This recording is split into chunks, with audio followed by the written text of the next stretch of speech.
Lampu pelita berseri-seri, Nur tersenyum manja sekali. Nuar pula sibuk cari kuih di dapur sendiri. Pagi raya mentari bersinar, takbir bergema di pagi segar.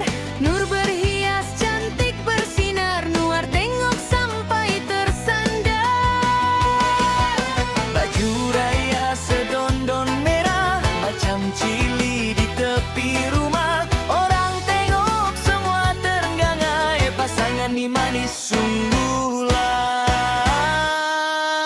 Selamat Hari Raya Aidilfitri, maaf zahir dan juga batin.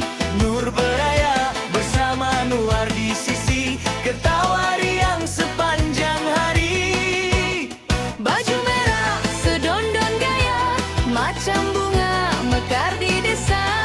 Dua sejoli pasangan bahagia, sampai makcik sebelah pun cemburu pula. Pergi ke pasar membeli ketupat, singgah sebentar membeli lemang. Kalau salah mohon diampun dan maaf, hari raya kita semua senang.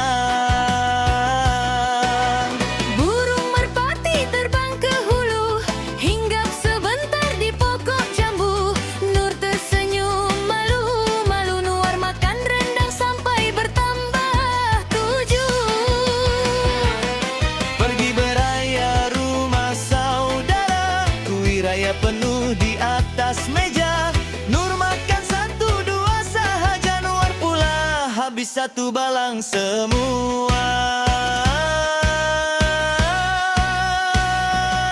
Pakcik tanya sambil ketawa, mana pengantin merah menyala? Nuar jawab dengan selamba, kami sedondon.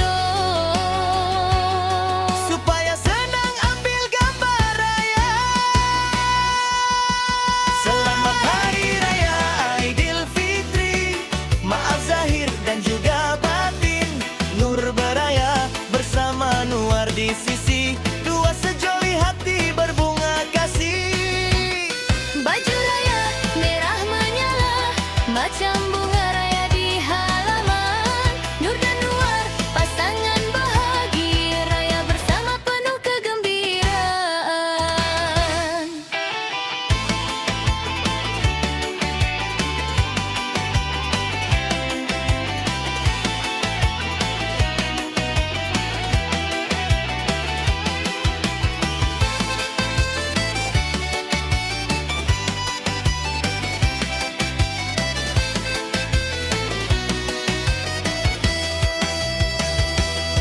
Pergi ke kebun memetik serai, singgah sebentar memetik pandan. Hari raya kita raikan damai, Nur dan Nuar bahagia sepanjang zaman.